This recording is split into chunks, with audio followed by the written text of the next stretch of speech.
The new Don't. movie, it just came out. Ah, They cloned Tyrone. Just came out on Netflix. Had seen the trailer and was kind of like, I don't know. But watched it last night. Me and Lucas watched it last night. But before we get into ours, Aunt Pooh, I know you've seen this movie. I am curious to what you have thought of the movie. They cloned Tyrone. I put it on Facebook, and when I was done watching it, it instantly popped into my head, and I had to just go run to Facebook and say it. They Clone Tyrone is the film that Boots Riley thought he was making when he made Sorry to Bother You. This movie is so deep. It's filled with a lot of great social commentary, and but more importantly, unlike what Boots did, I'm sorry, I don't mean to besmirch the good name of our brother. They made a good film. It was so layered. It was so complex. It was funny. It was heartbreaking. It was just laugh out loud, outrageous, and and at this sorry, and at the same time, it was wild. You're like, what the hell is going on? I had to rewind several times, like 20, 30 minutes to really catch what is going on. Because at the beginning of this film, You know what? Can I it's stop you right there? And I'm sorry to do that, but not I forgot. I should have did this before. I'm going to go right back to you, Lucas. Can you show us the plot? Let's just say what it's about first. And I don't want to spoil this oh, movie, nice. but it's apparent we should. I think it's important to say what it's somewhat about, so you can kind of hear what Ant's talking about. So, real quick, Fonte is a regular drug dealer in a retro futuristic neighborhood called the Glen, with odds against him and a schedule he seemingly keeps daily. It reads weird. His mother stays in her room all day and rarely speaks to Fontaine, and, and he still mourns the death of his young brother. Fontaine goes to one of his customers, Slick Charles, a pimp who owes Fontaine money. Slick initiates a fight with Yo Yo, one of the many sex workers, who also encounters Fontaine when he arrives. Fontaine is able to get some of the money from Slick and then is fatally shot by an opposing drug dealer named Isaac. Hold it, hold it, hold it. Did that just spoil the whole movie? No, Wait, who hasn't No. seen it? Who hasn't seen it? I haven't. probably you. And have you seen it, Big Sexy? Yeah, I saw it last night. So try again. Oh, okay. Well, then we want to go to Ampu. Then let him finish, and we'll go to you next. I didn't know you saw it. Good. So Ampu. So whoever wrote this in Wikipedia either worked for Netflix or super woke. And it's like 12 Sex- years old. Sex worker. Sex worker. Exactly. Get out of here. Trying to be politically Shit. correct. Sure. the movie called her a hoe. Keep it 100. Repeatedly. Well, if it was like the movie character was, he was a nigga from the street, they would have to name it young African American from the street. That's different. Stop it. I mean, okay. But I mean, this is the start of the film. So it leads you to believe that it's another typical trash ass day in the hood type movie. But it gets so much later. It once this happens, the film takes a turn. And then when Jack Bauer shows up, it just goes off the rail. Yeah, well, Kiefer Sutherland. I'm just gonna call him Jack. He's in this movie? Yeah. Yes. And he did the damn thing. He did the motherfucking damn thing. And when he comes in there and that talk, I was like, okay, I don't know if that's Donald Trump talking to me or Joe Biden, but Hilarious. They were spending some game to keep John. That's He's like, crazy. yeah, this is what we do to keep John. So when Jack Bauer, when that scene came back, I was like, wait a minute, I think I'd have missed some ish. I had to go back and start the whole movie over. And then I picked up everything that was going on. And I was like, I mean, I don't want to spoil it for you because it's like you got to see this movie. It is freaking great. And then the ending, they did two things. One, they subverted your whole expectations about how the movie was going to end. And then Paul Tyrone comes on. And I was like, man, I can't believe they went there. I can't believe they went there. But it's a new updated version by Erica Badu. And I was like, No, these it's the live version. No. Do you listen to the lyrics? They Lyrics are updated it. different. Yeah. Interesting. I have to listen You to didn't it. listen to that? Because I just Yes, sound like it was the version that It's- came out on the album. They updated it. They didn't clone Tyrone. Go. Oh, okay. Oh, they don't the clone messed up- Erica Badu. Interesting. Now, I'm stop the interrupting. messed up part about it is that I didn't even get to finish listening to the song because Netflix and they bullshit. Hey, we gotta go to. I'm like, no, I want to hear what else they might have changed in that. I mean, I don't know how deep we're gonna go into spoilers, but No all I would say is it is a much watch. It is my number 2 film of the year behind Across the Spider-Verse. And it's just hey, watch your tone. Yes, Across the Universe is my number 1 film of the year thus far. Good. I thought you said it was the other way around. Though. Oh, okay. Yeah, it would be the other way around for me. And I'm not mad at that. I'm not mad at that.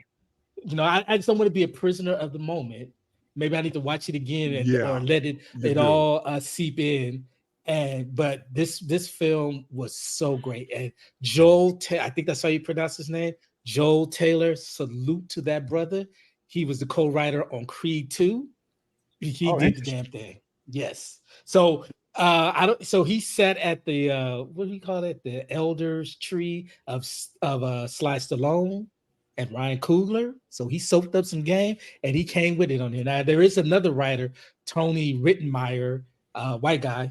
I don't know how much is credited to what, but he helped him out. But I'm gonna go ahead and give the brother because he directed it as well, the credit. Under the Learning Tree. Yeah, that's you know what I meant. Let's go with the next generation on this next review here. Lucas, what did you think of They Cloned Tyrone? It's a good movie, but the beginning was very like misleading at first. Like I didn't really like it. It's too ratchet, but yeah, it's pretty good. Okay. Anything else? Yeah. You kept it short and sweet. I ain't mad at you. I think they could have done more with the plot holes. Like there's parts where you're like, why do they not remember this happening? Like they don't really go into that, but it's just whatever. Okay. I'm gonna go real quick because I'm curious to see what Big Sexy take us home on it. We watched this together, me and Lucas, not knowing what was going on. And the first thing that was apparent to me, though, watching it, and we didn't mention it yet, was the cinematography on this movie. I thought was spectacular. The colors that they were using, there's the theme of this kind of neon purple that you see throughout the movie. It's like a smoky kind of a vibe to it. The way it's just colored and filtered, brilliant. Like whoever did that, they gonna go on and do some shit. That alone, strikingly, the movie just looked striking to me. I was like, wow. The thing about this movie, I actually compare this movie to The Matrix, but it's like a hood version of The Matrix. The scene where you talked about Kiefer Sutherland and those, to me, that was when Neo, I think it was in the second movie, when he goes into that room and that guy with the white hair comes out. It's like, well, I'm going to explain all of the super, it just goes like, wow. That's what the movie was doing that a couple of times. And I was like, wow, this movie is so much more than I thought. And as I'm watching it, I'm starting to either ask the questions or I'm piecing it together. The movie plays around with, and see, reading that synopsis, I didn't know anything watching it. So I didn't know if I was watching something from the 90s or if it was something from the 70s. Some of these characters' styles were from different times. Like the pimp character Jamie's playing seems like he's from the 70s versus John Boyega is like maybe either late 80s or in the 90s or something. And I was trying to figure out how are they coexisting. The dialogue that they were saying was so like, on one hand, I was like, a white person must have made this. This is so corny. It was so Yep. like since it was so ratchet, like some of the characters like overacting. I was like, one thing we noticed, the tone between Boyega's early scenes and the tone between the pimp and the whole scenes were wildly different to me. Boyega's stuff, it seemed very serious, and then with Jamie and them, it was like, is this a different movie? They are just hamming it up. You know, it was almost borderline cornery a little bit. I was like, it was throwing me off. I was like, who wrote this? Like, this is so. But as it starts to play out, I was like, oh, there's a reason behind all of this. And you can see it sort of in the background in the details. That's that hilarious chicken commercial. That was God. a goddamn chicken or something. Coons, man. God. Coons. I was like, what?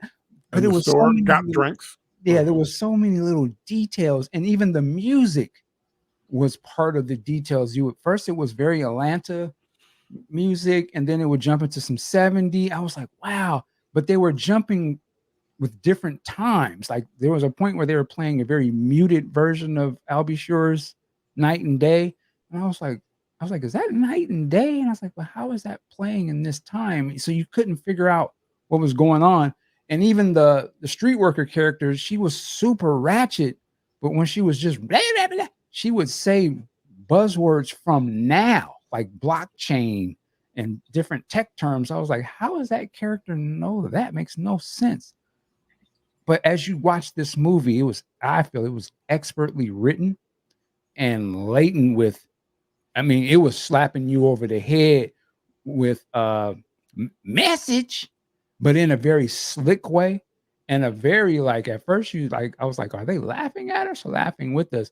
But then I realized, no, it's not really either one. They really point in the mirror and say, yeah, this you. Like, yeah, you know, there was the whole music part. You know, does it have an influence? You know, some of the things that we do with our hair and different. I was like, wow, y'all doing that. Y'all hitting a little below the belt. I was like, whoa. And you start to realize what's going on with this movie. I thought this was brilliant, man. There's parts where it kind of got us slow a little bit, maybe in the beginning of the third act, but it picks up. And it just stays. I thought it was brilliant. I'm just rambling. I thought this was expertly written. I thought it was super cutting edge satire, particularly black Twitter, all the little stuff that people talk about. This hit it nails on. This is everything, like you said. This is everything Jordan Peele really wish he could do. In my opinion, Come on. this was way over. These people who put in Jamie was incredible. He was playing, so he was so over the top. But some of the stuff he was saying was so funny to me. You could tell they just let them kind of go a little bit. I thought he nailed it, man. I'm gonna be finished. And just to say, I'm gonna have to watch this again because there's so much going on. It doesn't seem like anything was thrown in there as a waste. Like every little thing was super meticulous, in my opinion. I just thought it was great. And the ending, I don't want to say, but I was like, oh, I could watch that. Like when they shifted, you know, I was, and I said, you know what? Because early on in the movie, I was like, man, Boyega, I was like, I can't really have the real FBA. He's like, he's a foreigner and he's doing a great job, but I didn't really believe that he was that type of character. But when you because you used to Finn. Because you used to Finn. Well, Finn, but when I watched the story, I'm like, well, it makes sense why he's like that. Even the girl, I thought she was miscast at the beginning. Now I get it. I was like, they were doing that on purpose. And when you see the end, I was like, oh, this boy can act. Because I was watching it and I was like, yeah, they captured. I'm like, was it about to be Snowfall? Boy, I said, oh, okay. This is when that little boy walked up like that, I was like, okay, who did their research? Yeah, they nailed it. It looks like it's on some bullshit when you first watch it, though. But I think it's by design. That's my opinion. I'm curious, Big Sexy. I wanted to speak on that music because they were hitting on almost every song, but the one that hit the most was when Love Hangover by Diana Ross came on. If there's a cure for this, I don't want it. I was like, yeah, I forget my language. I was like, these niggas don't miss. they just don't, because that was just the perfect song to encapsulate that scene where I'm like, oh man, they hit. You know, I mean, they mentioned this real quick. We'll go to Big Sexy. We were talking when we were watching the show. We would stop the movie at times and start talking about it. And I was starting to say, I said, would it be interesting? Would it be a hell of a promo? Work with me if you know, if what's going on with Jamie Foxx right now was actually just a super elaborate, Wrong for that one. super elaborate thing to tie into this movie. Now, because when you watch the movie, you kind of see what I'm saying. But here's the funny thing about it, though. Jamie just came out with his first video yesterday, the day this movie debuted. Though I believe everything he said in that in the video, I take it for real. But I just thought it was very ironic. I was like, that would fit right into this movie, and it would have been a It head actually buster. would. It did that. But I'm trying to do that Prince meme. well, when you see the movie, you'll see what I'm talking about. But Big Sexy Man, the floor is all yours. Well, let's see. There was a lot going on in the film, but I disagree with the visual appeal of it. I mean, the colors may have intended to be vivid like that, but it looked grainy as hell to me at some spots. Yeah, there was a film grain. Yeah, because if that's what they intended to do, then they got it. They definitely got that down. You know, it started off as comedy. I can't see it being a futuristic setting at all. But again, I see the differences in the way certain characters spoke and whatnot. Mike, are they sex workers or are they hoes? Make up your mind. Oh, I'm just playing around. She's a hoe in the movie. And the thing is, it's kind of like three separate things going on. You know, it starts off with a little bit of comedy. Jamie Foxx is stealing it completely. Then they go straight sci-fi on you. And they did the thing with what was it called? The chicken thing. Then they just same thing in the church. They got the church too. Oh, that was David Allen Greer. Yes, they got the church too. And then after that, then they go message. And it was well done. It could have been longer because they put so much in it. That's the thing.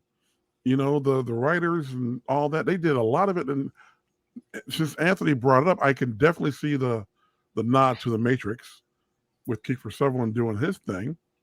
Nah, Mike brought that one up, but yeah, I did not. Stand corrected. Yeah. And I do you also see that this could be a super updated version of Undercover Brother? Yes, with a little more satire instead of just obvious comedy. Yes. And at the end or the ending portion, they had that one shot. I'm like, oh, this is Atlanta. Okay, cool. Or this is Snowfall. Okay, cool. We're doing that now. I did not see the Boots Riley film, so I can't speak on the comparison. But this, I want to say you shouldn't, but I think now you do, so you can see how he was trying to make that social commentary and put that message in. Yeah. Well, this guy went ahead and did it.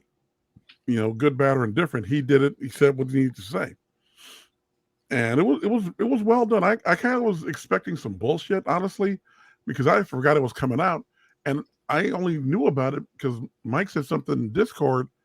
You know, he referenced it. I'm like, the fuck is this Tyrone shit? What are you talking about? And then I saw on Facebook, you give 4 out of 5 Marlins. I'm like, well, Mike doesn't give Marlins to anything with film or music. Let me see what he's talking about. Oh, it's on Netflix. All right, cool.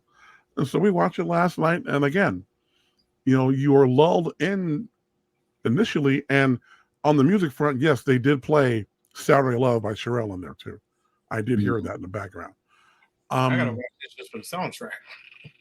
And the thing is, you know, again, it lulls you into the beginning, a little hysterical comedy, the pimps and the hoes and all this. A little bit of Hollywood Shuffle in there too, to me. I saw that too. And then it just goes left on you. You know, it goes Night of the Body Snatchers now. I'm like, oh, we're doing this now? Okay, cool.